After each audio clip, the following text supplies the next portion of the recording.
I'm Clara Moore, 36, a family medicine physician. My private practice has been in this old building in Chicago for 8 years.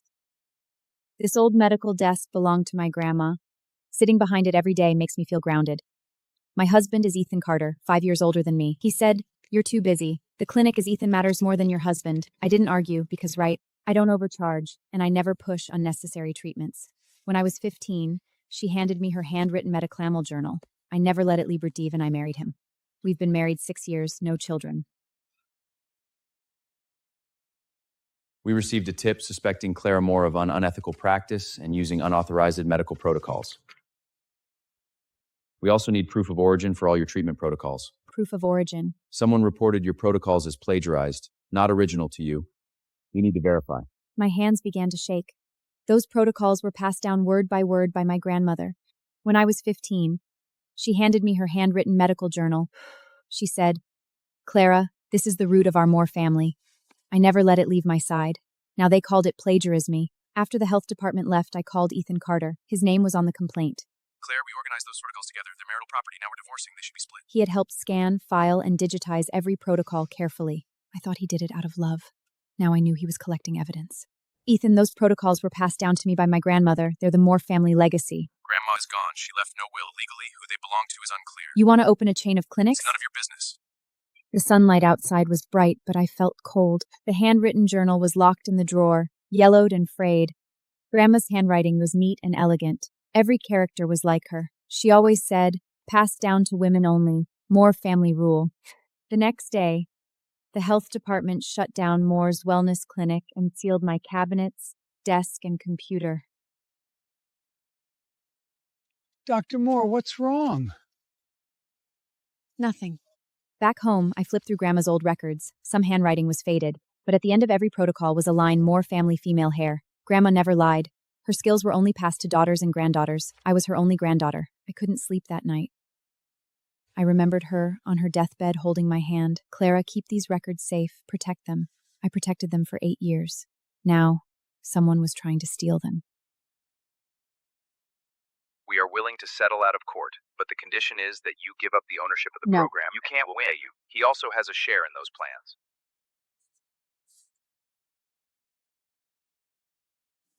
Dr. Moore, don't lose heart. Everyone in the neighborhood knows those protocols are your grandmother's. Thank you, Mr. Carlton. Your grandmother cured my wife's chronic migraine. I believe you. Bitter, but with a sweet aftertaste. Clara, Ethan isn't a bad person. He just wants to succeed badly. Mrs. Carter, he stole my grandmother's life work.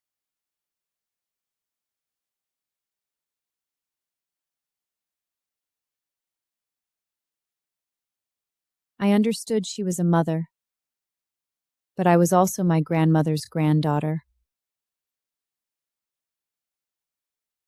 Some things I cannot back down on.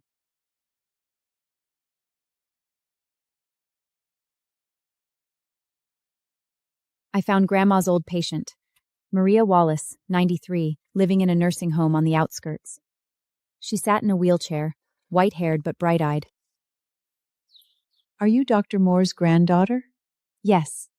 Grandma passed away almost 5 years ago." "I know. My leg doesn't hurt anymore, just weak." I took out Grandma's journal and turned to the page for her leg treatment. "This is your grandma's handwriting. I'd know it anywhere. Someone is trying to take these protocols, saying I copied them. Those people are shameless. Your grandma was a good woman. She gave me my life back." "Mrs. Wallace, I need your help." "I will. I'm 93. I'm not afraid." I held her hand, cold but firm. I found other old patients, some in their 70s and 80s, some in their 50s and 60s. When they heard someone was stealing the Moore family protocols, they were furious. All said, "Organism, I'll testify for you." I recorded their testify, said they're telling the truth. Courts often don't trust elderly testimony. My lawyer is Susan Goldstein, recommended by the Legal Aid Center. She doesn't take many cases like this, but she said, "This case matters." She studied Grandma's records carefully, pointed at passed down to women only. "This is strong." We can do a forensic handwriting test to prove it was written many years ago. Are you scared? Yes, but I'm more scared of letting Grandma down. Then we win.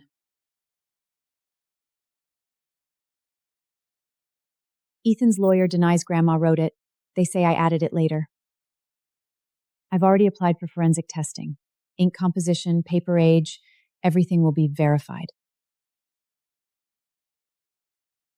Results confirmed. Ink and paper both match Grandma's lifetime. Ethan's face went pale. He never imagined your grandmother kept everything so thoroughly documented. She thought of everything. The day the report was released, I sat on the clinic steps. Dr. Moore, what happened to your clinic? Just closed for a few days.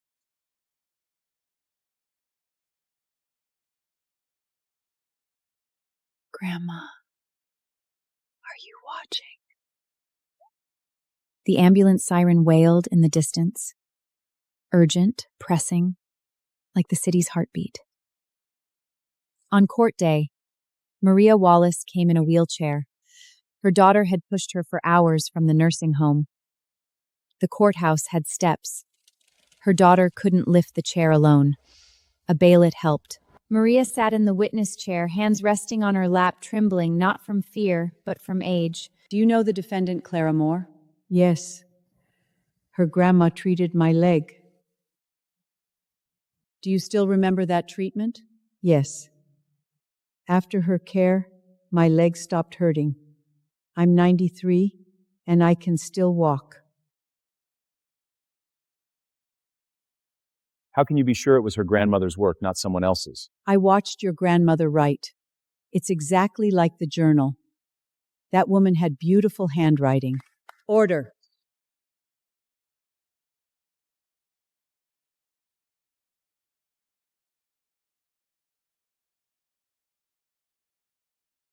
The second witness was 72-year-old Elena Carter. She walked to the witness stand on her own. I couldn't get pregnant when I was young. Dr. Moore balanced my hormones for 3 months, and I later had a son. Did you see the protocols? No. But I know they were passed down from her grandma. She would never lie. That's trust, not evidence. Trust is the strongest evidence. We long-term patients all came for her grandmother's reputation.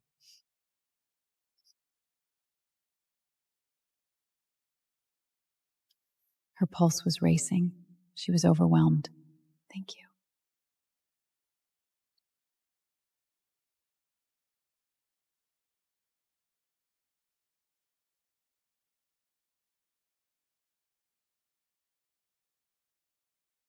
The third witness was Robert Pierce, 68, a retired teacher.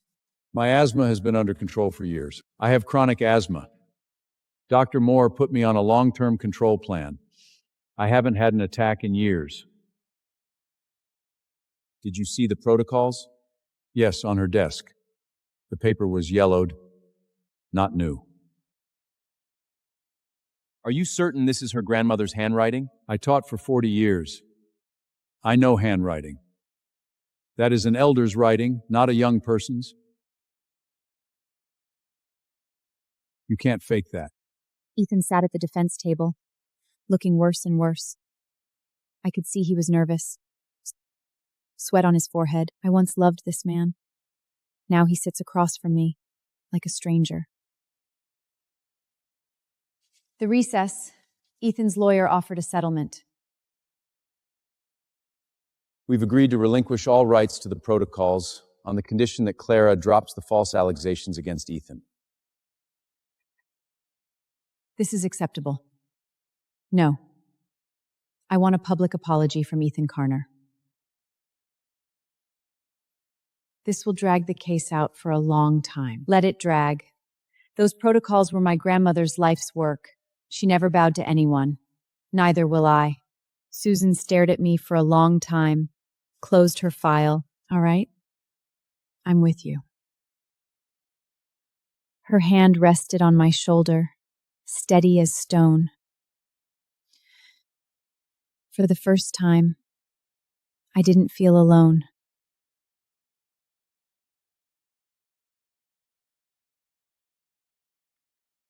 When court resumed, the judge asked Ethan, Will you offer a public apology? No.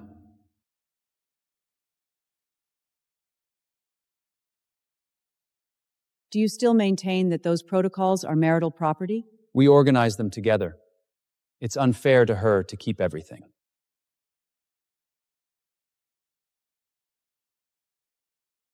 those protocols were created by Clara Mao's grandmother. Organizing is copying, not creating. Intellectual property belongs to the creator's heirs, not the transcriptor. If you copy a book, does that make you the author? Please submit a written argument. Ethan's lawyer tried to argue, his voice getting weaker and lester. Ethan's lips moved, but no sound came out. I stared at his face. He felt completely unfamiliar.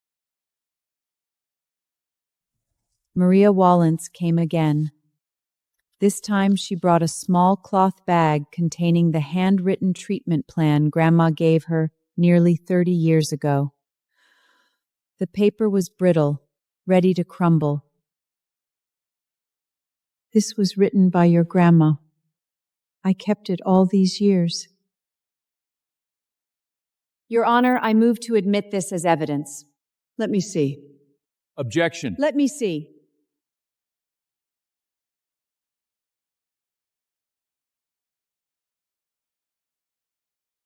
Handwriting matches the journal. Dr. Moore, your grandma is watching. I heard it. My eyes burned. I looked up at the ceiling, holding back tears.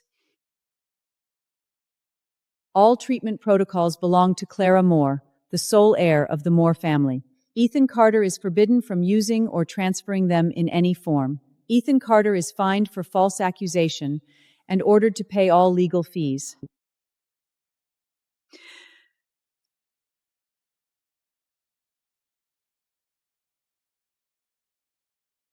Order. I walked out of court into bright sunshine.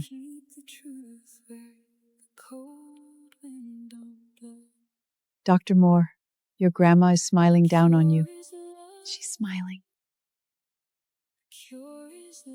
Maria's cold hand rested in mine. Child, you didn't win in court. You won in people's hearts. I know.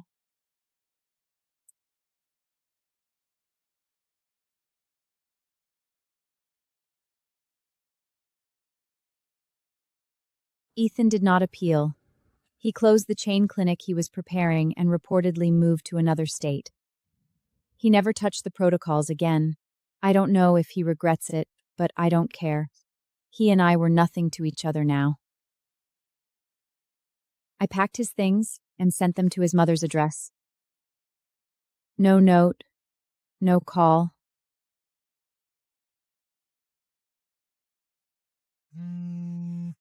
His mother called once later. Clara, I'm sorry. Mrs. Carter, it's not your fault. She hung up. We never spoke again. That night, I stood at the window looking at Chicago's night view, neon glowing, traffic endless. Clara, you can do this alone. My clinic reopened. The health department removed the seals.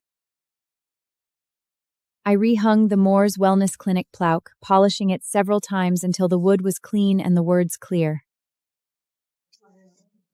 Old patients came back. Some brought fruit, some eggs.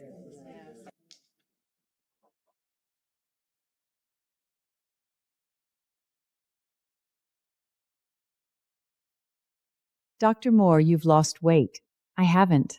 Your eyes are bright again. I won the case. Of course they are. Dr. Moore, Your grandma would be so happy. she knows. You're doing well. Keep taking your medication. Her bent back reminded me of Grandma.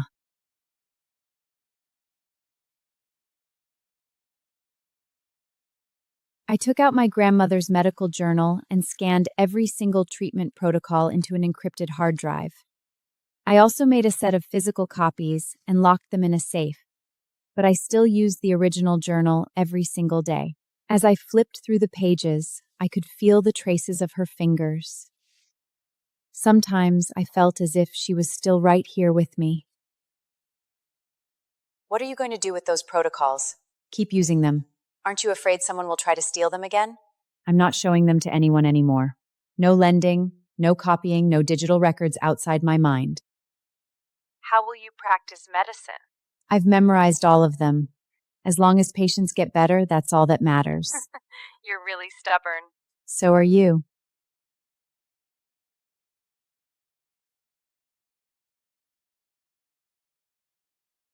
Using the income from my clinic, I established the Female Wellness Heritage Fund to help young women who wanted to study medicine but had no support. The first class admitted 5 students. Some of the youngest was 19, the oldest 32. I taught them physical examination, patient assessment, prescription logic, and long-term care.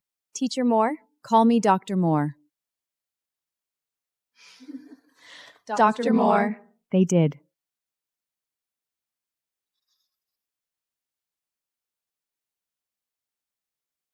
This is your Grand Master. They bow deeply. What's wrong? I've never had a teacher before. You do now.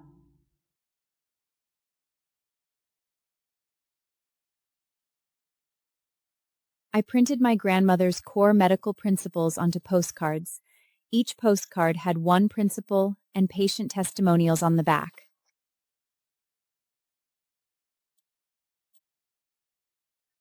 Maria wrote she gave me my ability to walk again and let me live for so many more years. Elena wrote she helped me have a son, and now my grandson is running around. Robert wrote she freed me from chronic asthma and I can hike and live normally again. On my own postcard, I wrote, Grandma, I won.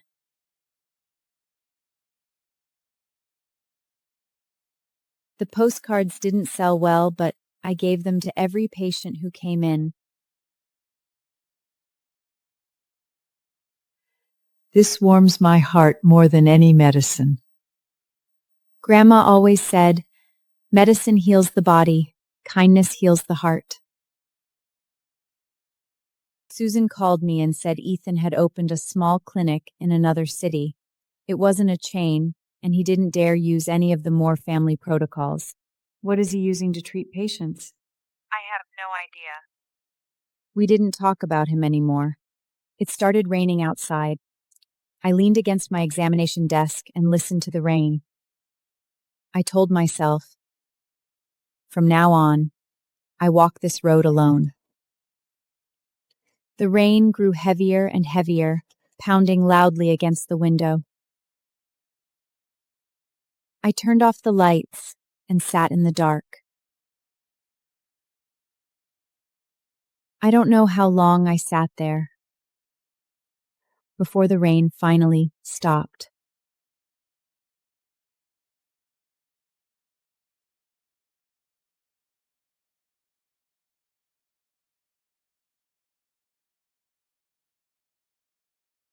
Maria Wallace, Marin the nursing, fell in the nursing home and fractured her hip. She was hospitalized. I went to visit her.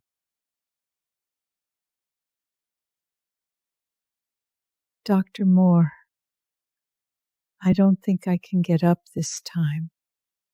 You will. Your legs recovered once. They will recover again.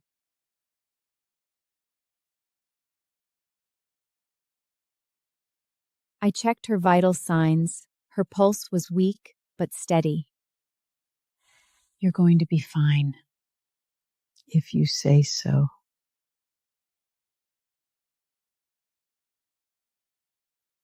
I wrote a gentle recovery protocol based on Grandma's notes and added extra support for bone strength. This is the recovery protocol. Follow it carefully. Thank you, Dr. Moore. Your mother helped me more than you'll ever know. On the day Maria was discharged, I picked her up. You have to stand and walk a little.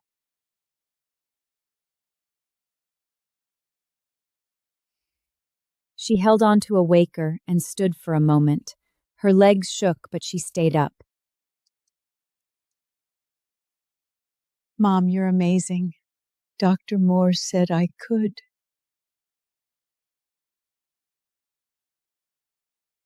I pushed her wheelchair slowly down the street. The sunset stretched our shadows long.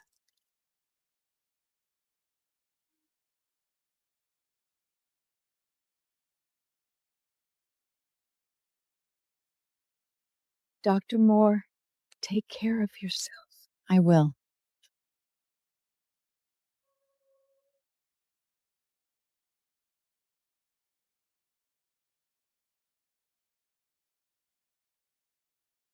I hung a black and white photo of my grandmother in the clinic. She was young, wearing a dress, hair neatly done, elegant and calm.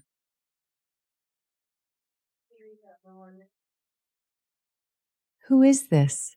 My grandmother. She was my teacher. No wonder you're such a good doctor. I'm still learning.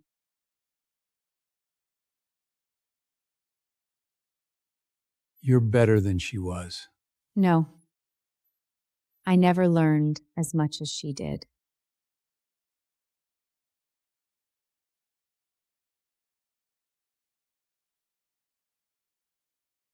I looked up at her photo, and I could almost feel her looking back at me.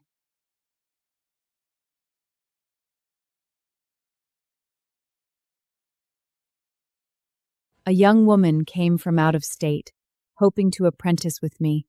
Her name was Iris. I'm a medical graduate. I've worked in a clinic for 6 months, and I deeply want to learn family medical traditions. Why do you want to learn this? My grandmother was a doctor too. She never passed her skills to my mother. I looked into her eyes and saw the same fire I once had. You can stay. Start with learning patient assessment. She nodded, tears filling her eyes.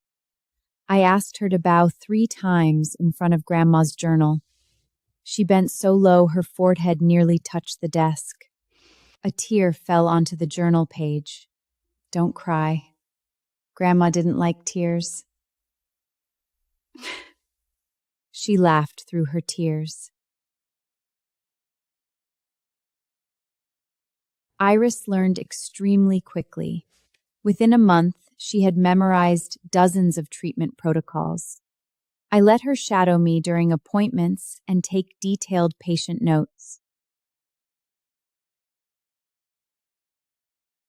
She was gentle and patient with everyone, especially the elderly.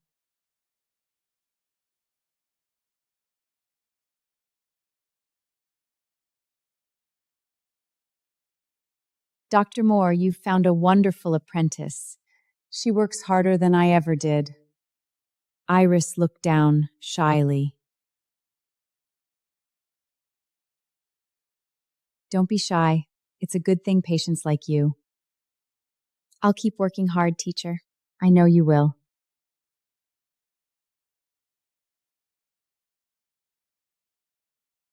Grandma's journal contained one headache protocol she had marked, "Use extreme caution." I had studied it for years, but never dared to use it on patients. Teacher, let's test it on me. I get migraines. She used it for 1 week with no improvement. Stop using it. She refused. She continued for another week, and her migraines were completely gone.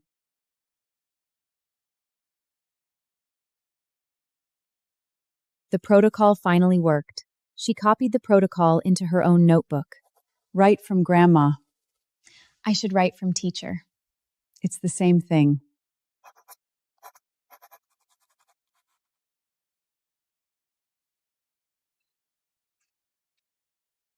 Mom passed peacefully.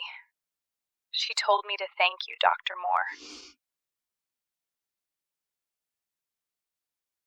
I attended the funeral. Iris came with me. We stood in the back.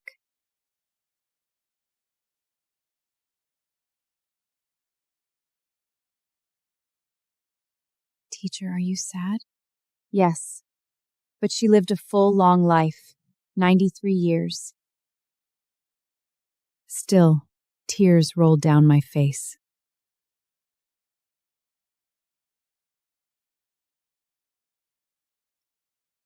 Before she died, Mom said to make sure you pass the legacy on.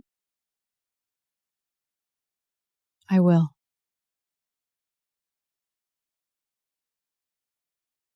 I framed the original 30-year-old prescription Grandma had written for Maria and hung it in the clinic.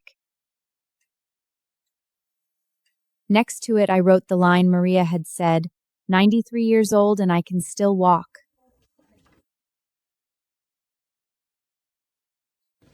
Patients always stop to look at it. Teacher, does it make you sad to look at this every day? No. What scares me is forgetting.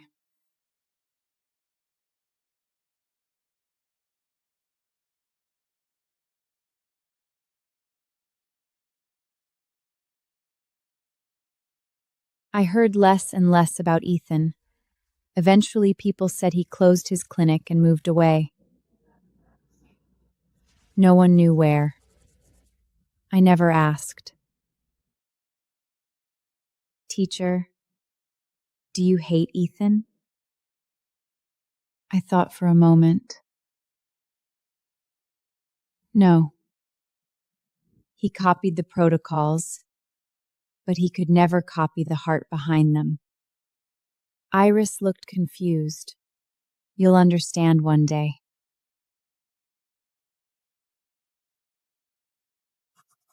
She looked down and wrote 4 words in her notebook, Healer's Heart. Grandma had written those same words.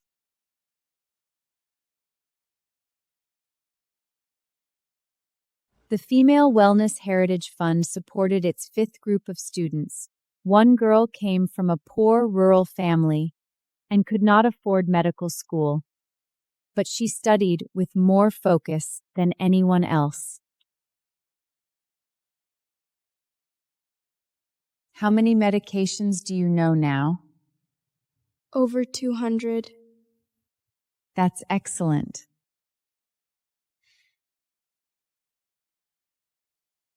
Her eyes lit up. You can stay here and work after you finish training. I don't have money for tuition. There is no tuition. All I ask is that you go help others when you're ready. Tears burst from her eyes.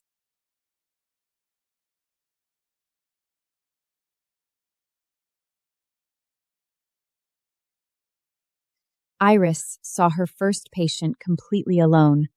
It was a middle-aged woman with severe insomnia. Iris created a personalized sleep and nerve-calming protocol. The patient improved quickly and praised Iris highly. You are so talented. Iris looked at me shyly for approval. I slept for 7 hours last night. I nodded. She smiled, and the same light from our first meeting returned to her eyes. In that moment, I finally understood Grandma. She didn't just pass behind treatments, she passed behind a path. I might never have children, but this path would continue. I printed Grandma's medical guidelines into small booklets for all my students. The cover said "More Family Female Heir." There were no full protocols inside, only warnings, restrictions, and ethical notes. These are more precious than any protocol. Because they're not written on paper. They're written in the heart.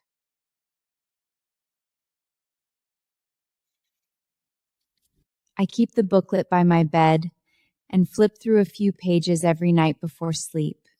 Can you understand it? Some parts I understand, some I don't, but reading them calms my heart.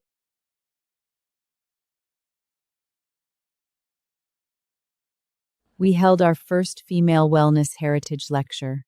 We invited experienced doctors, longtime patients, and Maria's daughter. The room was full of young women with bright eyes. She told the story of how Grandma had cured her mother's legs. Afterward, many asked if I would take more apprentices. Dr. Moore, will you take more apprentices? Yes. Passed down to women only. They clapped and smiled through tears.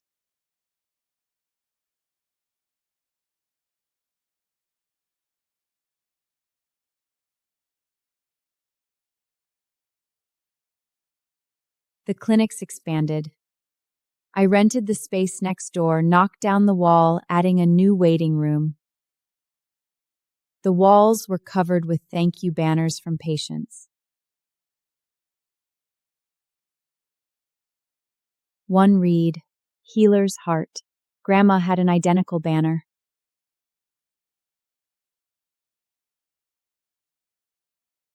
Mr. Carlton brought a green bamboo plant as a gift.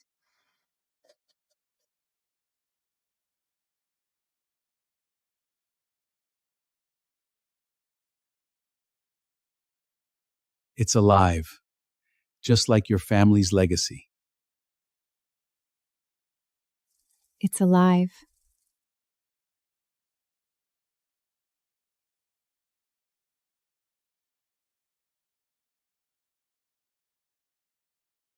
Iris finished her training and was ready to open her own clinic in another city.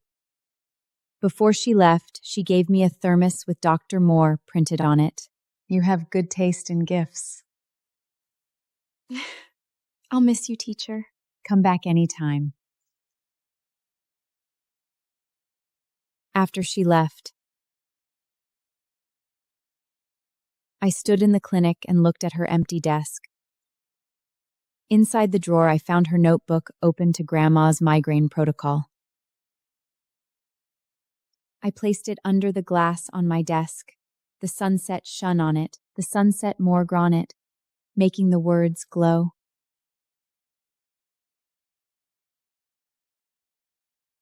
Today, an elderly woman came into the clinic. She was in her 80s with shoulder-long hair and a straight back. She held out her arm for examination. You're in very good health. I'm not here for treatment. I was your grandmother's patient many years ago. She looked up at Grandma's photo. She cured my chronic skin condition. I didn't listen to her warnings and it came back. She never got angry. She just helped me again. I miss her. I miss her too. You're gentler than your grandmother was. She was gentle too. She just didn't show it often. Back inside the clinic, I received a text from Iris and cured a patient's migraine. I replied with one word, good. The sun was setting, bathing the clinic in golden light. I sat at Grandma's desk, touching the old ink marks. Her hands once rested here. Mine the wind turned the page of her journal. I thought, this is legacy. Not because she gave it to me, because I caught it.